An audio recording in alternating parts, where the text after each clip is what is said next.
Welcome back, Rebel EM listeners, to another episode of Rebel Crit. I'm your host, Frank Lodeserto. You might be wondering, it's been a long time since I heard this voice, and you're right. It's been 4 years since my last podcast. You may be wondering what happened. And yes, I'm still practicing medicine. I did take over a new job, which has been busier than I anticipated.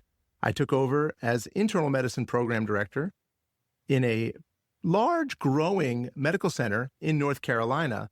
And it has been a lot of work. And before I realized it, it's been almost 3-4 years since my last podcast. So we are back.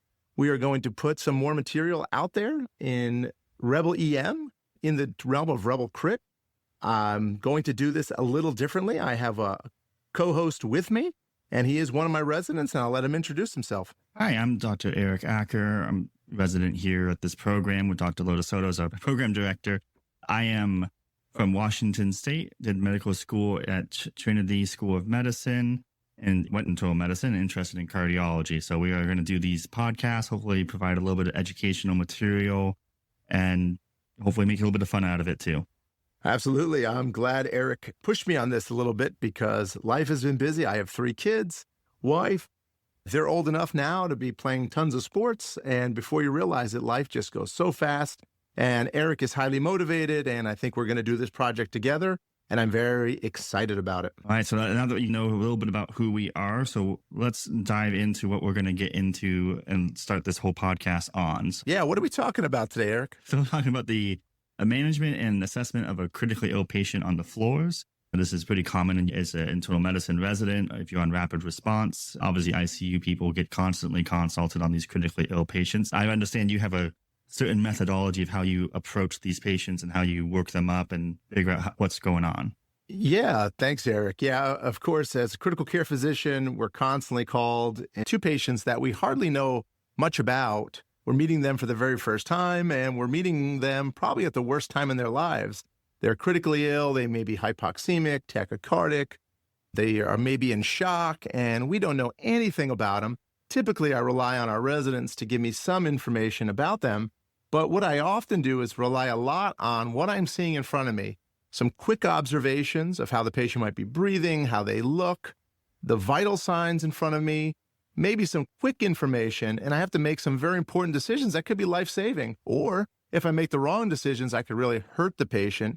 So I've really, over the years, developed an algorithm that I think is going to be pretty useful and helpful for you as an internal medicine resident, emergency medicine resident, or a practitioner for years. That could help you try to simplify this a little bit to make the right decision at the bedside. But I understand this kind of came from a particular person that you trained under when you were a resident or a fellow. Absolutely, yeah. I have to give credit where credit is due. Most of the material that you're going to hear, if not all the material that you're going to hear today, when I trained at the University of Pittsburgh, UPMC, I had a great mentor. He was the previous program director of our fellowship. His name was Paul Rogers. So most of the stuff you're going to hear is me using Paul Rogers' information that he's helped me with. I worked in simulation with him, where I helped really learn simulation at the University of Pittsburgh. But a lot of this information is right from Paul Rogers to my knowledge. Paul never wrote this anywhere, but he taught this for a number of years. If there are UPMC or Pittsburgh trained fellows out there,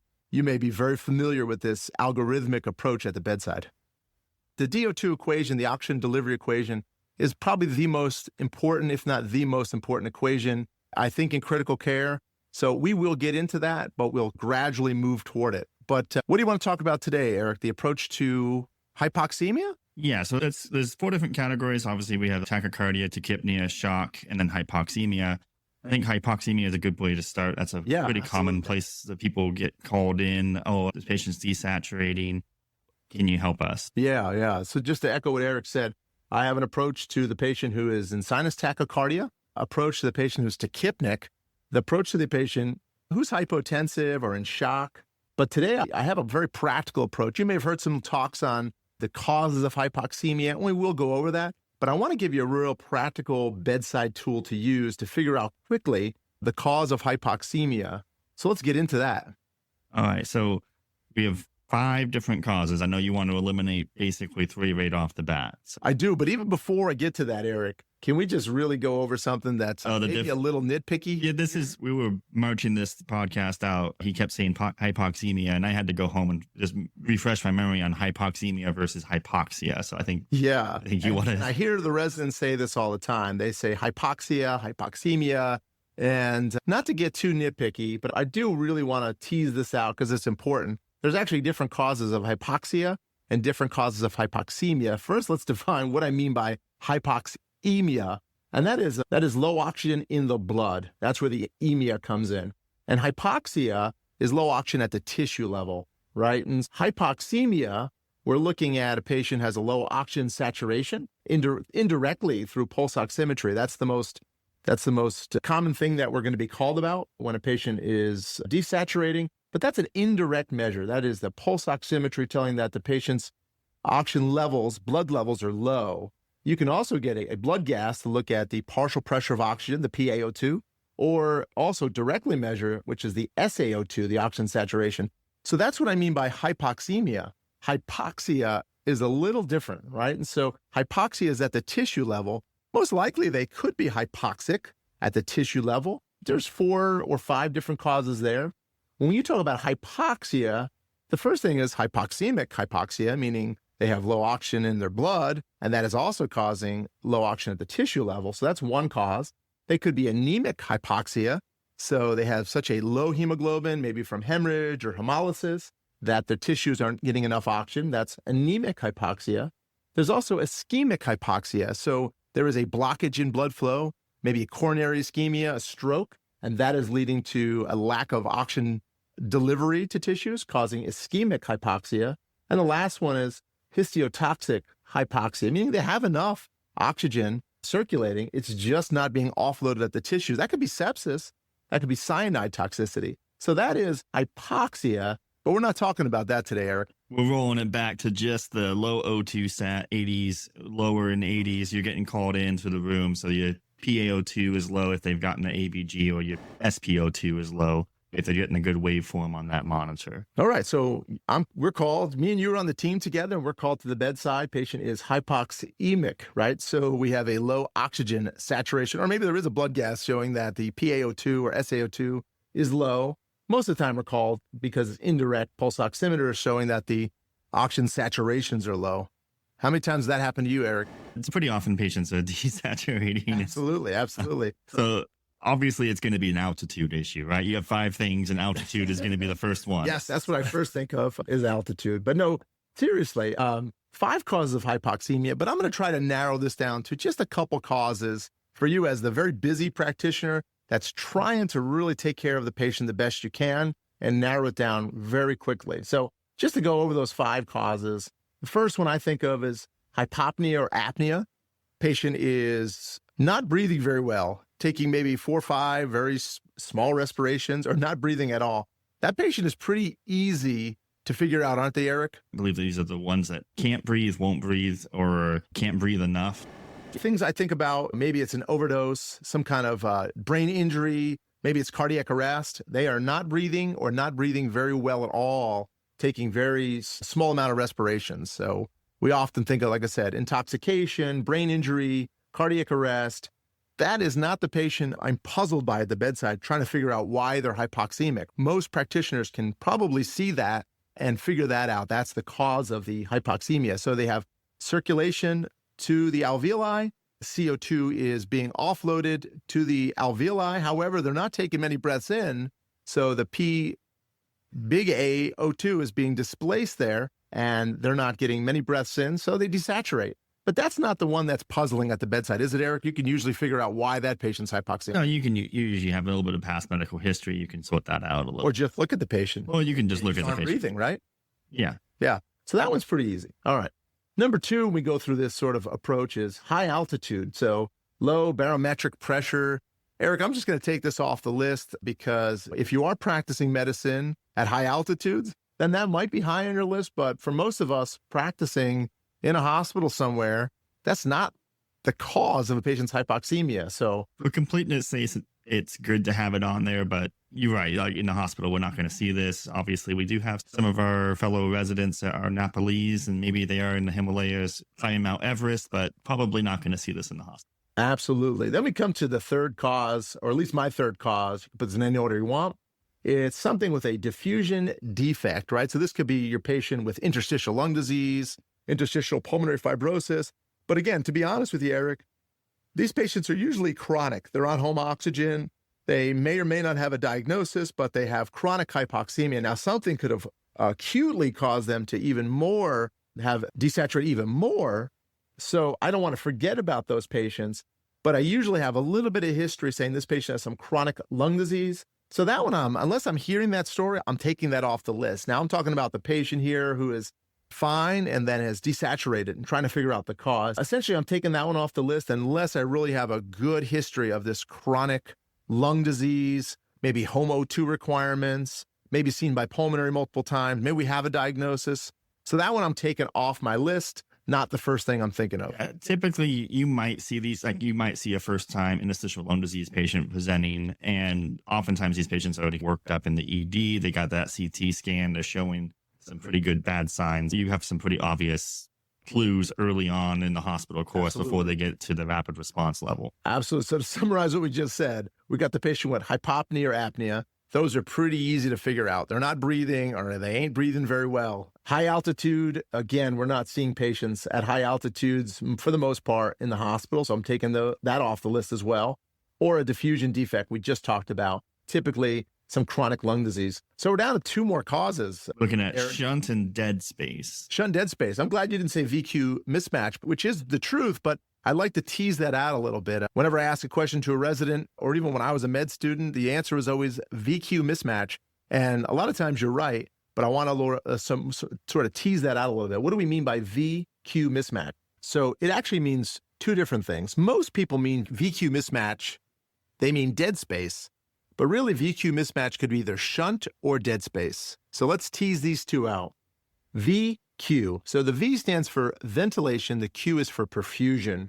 So in the case of shunt physiology, that is a V problem, a big V problem. So they are poorly ventilated. And I like to tell the residents there's crap in the alveoli. What do I mean by crap in the alveoli? Well, this could be pneumonia. So there could be pus in the alveoli. There could be blood in the alveoli from some kind of contusion or pulmonary hemorrhage.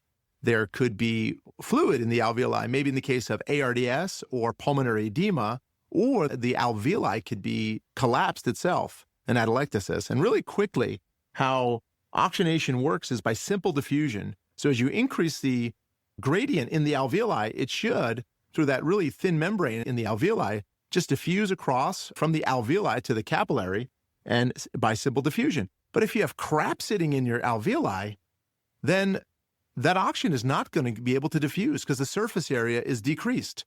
So my bedside approach when I'm dealing with someone who's hypoxemic is whatever's in front of me. If I have a non-rebreather, I'm just going to throw them on a non-rebreather, a simple non-rebreather, which gives you 15 liters, which you can crank up higher, but typically 15 liters. It may give you 60, 70% FiO2. And if they're still hypoxemic and their SATs don't come up, then you're dealing with shunt physiology until proven otherwise. And why that is, again, I have a great chart that I'm going to put in the show notes. But if their lungs have 30, 40, 50% shunt physiology going on, then the oxygen saturations are just not going to come up because the surface area isn't there because of that crap in the alveoli. And this patient is going to need positive pressure. And Eric, I'd love to have another episode talking about high flow, another form of non-invasive positive pressure ventilation, like when to use CPAP, BiPAP, or high flow. But I'll tell you right now, they're going to need positive pressure ventilation. They're in refractory hypoxemia, and that is shunt physiology until proven otherwise. Does that make sense? Yeah, that makes sense. And just to clarify, when you are talking about positive pressure ventilation, you're referring to high flow nasal cannula. If I have high flow, sometimes I have to get the respiratory therapist to get high flow or some kind of BiPAP device, which often is not comfortable. But the way I'm teasing it out at the bedside is simply putting a non-rebreather, which is usually available. And if those SATs aren't coming up, dealing with shunt physiology until proven otherwise, then I'm going to decide on what they need. I'm going to put them on high flow or BiPAP or CPAP, depending on the circumstance. But I would say let's separate that on a different episode because that can get also a very interesting podcast. So we promise that's coming. But that's just the way I'm teasing out shunt. But let's not forget the last cause, and that's dead space. Dead space, yeah. So how long are you giving it for shunt before you start going down this dead space pathway? Honestly, if the sats aren't coming up, you're dealing with shunt physiology. And as I said, I'll put a diagram in the show notes, but there is a great graph in Marino's Blue Book that shows you if you're dealing with 30, 40, 50% shunt, the lung has that much shunt physiology, then those sats are not going to come up. They need positive pressure. So when I'm dealing with refractory hypoxemia, they're not responding to my non-rebreather as my first intervention. I know what I'm dealing with. I'm dealing with shunt physiology until proven otherwise. Dead space, on the other hand, that's a Q problem. Good ventilation. There's nothing wrong with the alveoli per se. The problem is in the perfusion to those alveoli, right? And so the classic one you learn in med school is someone who has PE, where there's a regional blockage of blood flow. However, that blood is diverted to other areas of the lungs that have no problem with gas exchange. So these patients are not refractory hypoxemia. If you give them enough supplemental oxygen, their SAT should come up. That might be someone I need to work up further, figure out why they have dead space disease. But again, I think the big take-home point is here, if I put them on a non-rebreather, their SATs aren't coming up, or any supplemental oxygen for that matter, their SATs don't come up, I am dealing with shunt physiology, and I think I'm moving towards positive pressure ventilation. Which positive pressure ventilation I'm going to use, high flow or BiPAP or CPAP, that, again, I think is a separate podcast. We'll get into but that, I just want, that's a simple bedside approach, right? So just to summarize that, hypopnea, apnea, those patients are very easy to tease out. They just aren't breathing good or breathing at all. We're not dealing with high altitude. My diffusion defect patients, they're usually teased out already. I have some knowledge of some chronic lung disease already with them, or they're being worked up for it. So really I'm dealing with either shunt or dead space. Both are VQ mismatches. And if the patient is refractory to supplemental oxygen, then I know I'm dealing with shunt physiology. And that could be pneumonia, that could be beginnings of ARDS, that could be pulmonary edema, that could be atelectasis. And if they do respond well to supplemental oxygen, most likely I'm dealing with a small amount of shunt or dead space. So I want the listeners to know dead space, usually the SATs come up with enough supplemental oxygen. Perfect. All right. So I think that covers it pretty well. And I noticed you didn't say get an ABG, go get a chest x-ray, go get this patient into the CT scanner. That's nice. You don't need to use a whole lot of extra things to get to these. Yeah, I may eventually have to do, depending on what the cause is, may eventually get some of those other tests, but I'm not a big ABG person. A lot of times I'm just figuring it out at the bedside that I'm dealing with shunt. An ABG typically can confirm that for me, but I don't need it to tell me what I'm dealing with. I use those simple tools that I was just explaining to you. And I do want to take, Eric, real fast. We're talking about interpulmonary shunting here. A whole separate podcast. I'm also a pediatric intensivist. There's also intracardiac shunting. So we're not talking about intracardiac shunting here, specifically talking about interpulmonary shunting. Just want to make sure the listeners are familiar with that. Yeah. A whole different, the intracardiac is a whole different animal there. And you might be seeing it in younger patients more frequently. Yeah, some kind of underlying congenital heart disease or a right to left shunting. And that could, like I said, really be interesting podcast for a later time.